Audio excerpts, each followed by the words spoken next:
Hey, and welcome back.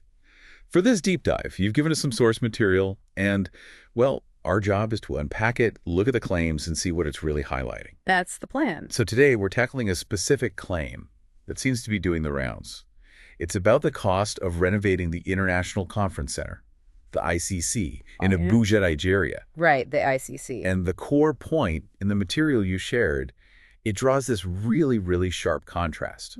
It's alleging a massive difference between what the building supposedly cost to build originally, way back in the early 90s, and the alleged cost of renovating it now. Yeah, the numbers the source throws out are very specific. It claims 240 million naira back in 1991 to build it. Okay, 240 million, 1991. And then it puts that right next to an assertion that it's now being renovated, or the plan is for 2025 for 39 billion naira. Wow. Okay, so let's stick with the source's perspective here for a second. It doesn't just give the numbers, does it? It really emphasizes how huge that gap is. Oh, absolutely. The source explicitly points out that this renovation cost, the alleged one, is over 160 times the figure it gives for the original construction. Over 160 times. Just think about that for a moment. For a renovation, according to this source material. And what's really striking, I think, is the language the source uses to talk about this difference. It doesn't just say, it's a lot. No. No, it pushes back hard against the idea this is just, inflation over 30-odd years.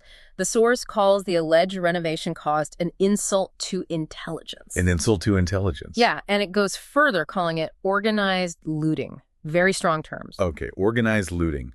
Those are serious accusations the source is making there.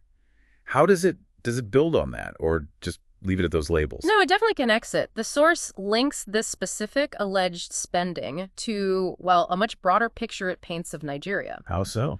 It contrasts this high renovation cost for what it sort of frames as an elite building against the challenges it says ordinary Nigerians are facing. Things like, widespread poverty, ongoing security issues, failing basic infrastructure.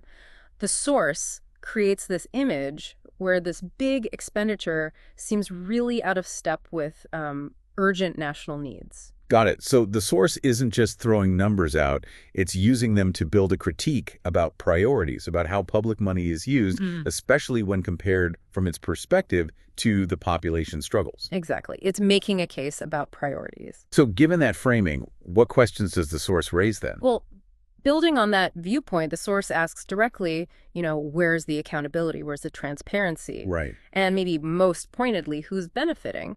These are the questions the material you shared really wants the reader to think about based on the information it's presented. And it sounds like the source doesn't pull any punches in its conclusion either. Not at all. Yeah. We have to stress this is the source's assertion, its claim.